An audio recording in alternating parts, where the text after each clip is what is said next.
अस्सलामुअलैकुम नाज़रीन व हज़रात, मैं हूं आपके साथ आपका मेज़बान रहीम अहमद ख़ान। इस्तकबाल है आपका तस्नीम टीवी पर। नाज़रीन, साल 2014 से 2019 के दरमियान बगावत के कानून यानी राजद्रोह के मामले में मुकदमात जो दर्ज किए गए हैं उनमें से सिर्फ 326 मुकदमात में से 6 में सज़ा सुनाई गई है। वज़रात दाखिला की आदाद शुमार की रिपोर्ट इस वक्त मैं आपके सामने पेश करने जा रहा हूँ। मरकज़ी वज़रात दाखिला के आदाद व शुमार के मुताबिक 6 सालों में मुल्क से बगावत के कानून के तहत कुल 326 मुकदमात दर्ज किए गए हैं। उनमें से 54 केस आसाम में दर्ज हुए, लेकिन एक भी जुर्म साबित नहीं हुआ।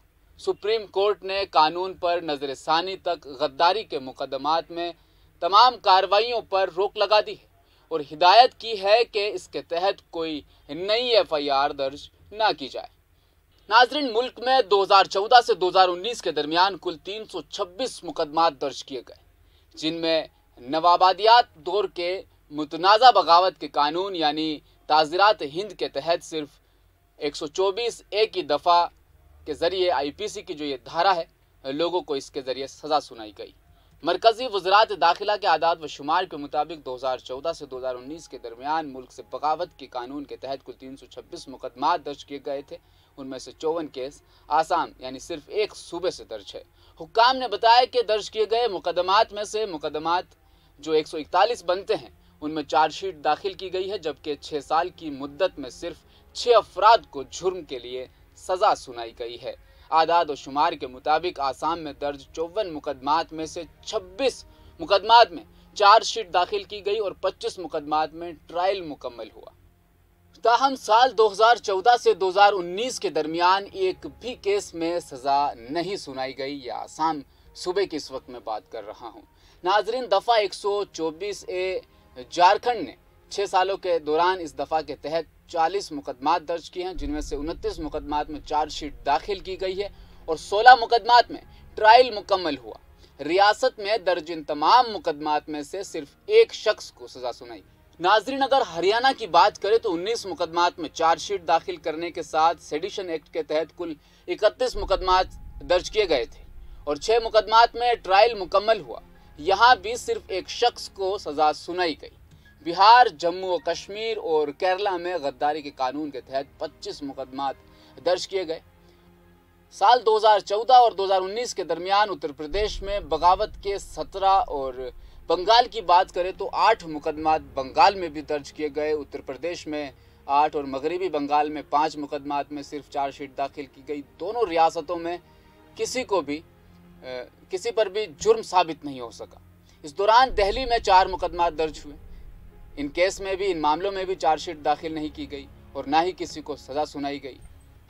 नाज़रीन, इन 6 साल की मुद्दत में मेघालय, मिज़ोरम, त्रिपुरा, सिक्किम, अंडमान और निकोबार, जज़ायर की अगर हम बात करें तो लक्षद्वीप, पांडिचेरी, चंडीगढ़, दमन और दीव, इन तरह की तमाम छोटी रियासतों में बगावत का कोई भी मुकदमा दर्ज नहीं किया गया। महाराष्ट्र 2015 में, पंजाब 2015 और उत्तराखंड 2017 में बगावत का एक मुकदमा दर्ज किया गया था। सज़ा किसी को भी नहीं हुई। वज़रात दाखिला के आदाद व शुमार के मुताबिक 2019 में मुल्क में बगावत के सबसे ज़्यादा 93 केस दर्ज किए गए। साल 2018 की बात करें तो 70 केसेस और इसी तरह साल 2017 की बात करें तो 51 ऐसे केसेस थे। 2016 में 47 केसेस दर्ज किए गए थे, 2015 में 35 और 2014 में 30 ऐसे केसेस दर्ज किए गए। हर साल लगातार राजद्रोह के मुकदमात की जो तादाद है वो बढ़ती जा रही, लेकिन सज़ा नहीं सुनाई जाएगी। तो तमाम इन बातों से ऐसा लगता है कि सिर्फ और सिर्फ नाजायज़ तरीके से इसका इस्तेमाल किया गया, मिसयूज़ कहीं ना कहीं किया गया, इसीलिए आज इस पर पाबंदी लगाने की नौबत आन पड़ी। उमर खालिद इसी मुकदमे के तहत काफ़ी लंबे अरसे से इस वक्त जेल में ज़िंदगी गुजार रहे हैं।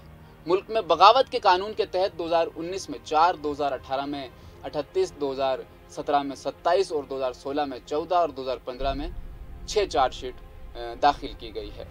2014 से 2019 तक 6 मुजरिमों में से 2 को 2018 में और 1 को 2014 में सज़ा सुनाई गई। 2016, 2017 और 2019 की अगर बात करें तो एक ऐसे मुजरिम साबित हुए जिन पर जुर्म साबित हुआ।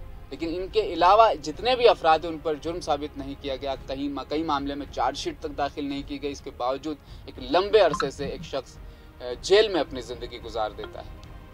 नाज़रीन, इस कानून के तहत कोई भी तकरीर या इजहार गैर ज़मानती दफ़ात के साथ जो भारत में कानून के ज़रिए कायम की गई है, हुकूमत के खिलाफ नफरत या तौहीन या अदम इत्मीनान को फ़रोग़ देने की कोशिश करता है, तो ये भी एक जुर्म इसके अंदर दाखिल कर लिया जाता है, जिसकी सज़ा उम्र कैद से भी ज़्यादा सज़ा हो सकती है। काबिल ज़िक्र बात यह है कि सुप्रीम कोर्ट ने बुध के रोज़ गद्दारी के मुकदमात में तमाम कार्रवाइयों पर रोक लगा दी और मरकज़ और रियासतों को हिदायत दी कि जब तक हुकूमत कोई नया फरमान ऐसा नहीं ले आती, सुप्रीम कोर्ट की जानिब से कोई नया ऑर्डर नहीं आ जाता, इस दौर में इस कानून पर नज़रसानी सुप्रीम कोर्ट करता रहेगा, तब तक गद्दारी के इल्ज़ामात पर कोई नई FIR दर्ज नहीं की जाए। मई को मरकज़ ने सुप्रीम कोर्ट से दरख्वास्त की थी कि वो गद्दारी के कानून की आईनी जवाज़ का मुतालिया करने में वक्त ज़ाया न करे। मरकज़ी हुकूमत ने कहा कि उसने एक मुनासिब फोरम के ज़रिए बगावत के कानून का दोबारा मुतालबा और नज़रसानी करने का फ़ैसला भी इतना जल्दी कर लिया है, क्योंकि सबसे ज़्यादा फ़ायदा इसको इस जो दफ़ा है UAPA की अगर हम बात करें, 124A की अगर हम बात करें, ये जो तमाम सेडिशन एक्ट्स हैं, इनमें कहीं ना कहीं हुकूमत को, मरकज़ी हुकूमत को अपना ज़ाती मफाद नज़र आ रहा है। इसीलिए जल्दी से उन्होंने कहा कि नज़रसानी करने का फ़ैसला आप कर लें, लेकिन उसके बाद फ़ौरन इस तरह का एक रद्द अमल ज़ाहिर हो जाए, जिससे UAPA 124 है, सेडिशन के एक्ट जितने भी वो दोबारा इस मुल्क में लागू कर दी जाए।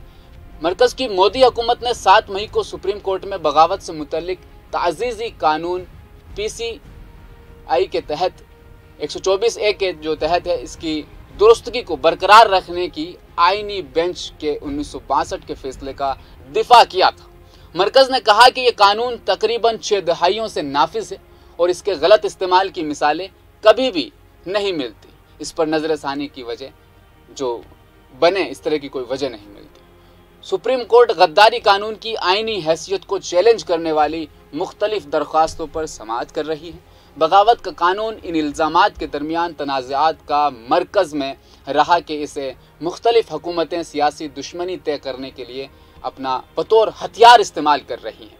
इन इल्ज़ामात ने CJI को ये पूछने पर मजबूर कर दिया है कि क्या आज़ाद पसंदी को दबाना और दबाने के लिए इस कानून का इस्तेमाल करना, क्या ये सारी चीज़ें दुरुस्त है?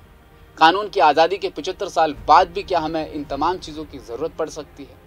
एडिटर्स गिल्ड ऑफ इंडिया साबिक मेजर जनरल SG वेम्बर्डकर और तृणमूल कांग्रेस की MP महुआ मोइत्रा की तरफ से IPC की दफ़ा 124 बगावत के इस कानून के आईनी हैसियत को चैलेंज करने वाली दरख्वास्तों की जांच करने पर इत्तेफाक करते हुए सुप्रीम कोर्ट ने कहा कि इसकी बुनियादी तशवीश गलत इस्तेमाल इसका किया जा रहा है, जिसकी वजह से केसेस की तादाद बढ़ रही है और नताइज की तादाद कम होती नज़र आ रही है।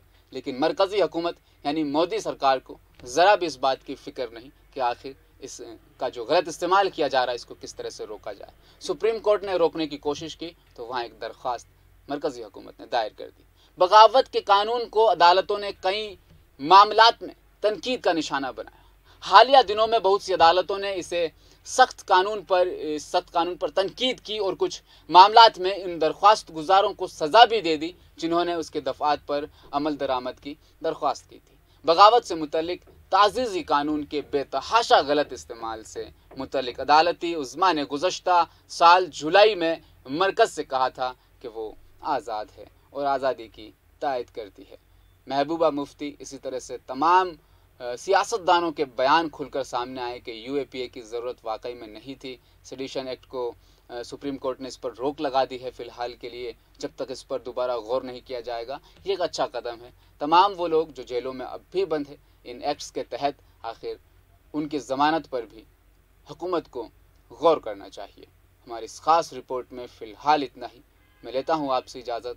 आप देखते रहिए तस्नीम TV, प्यार मोहब्बत से रहिएगा, अपना ख्याल रखिएगा। अल्लाह हाफ़िज़।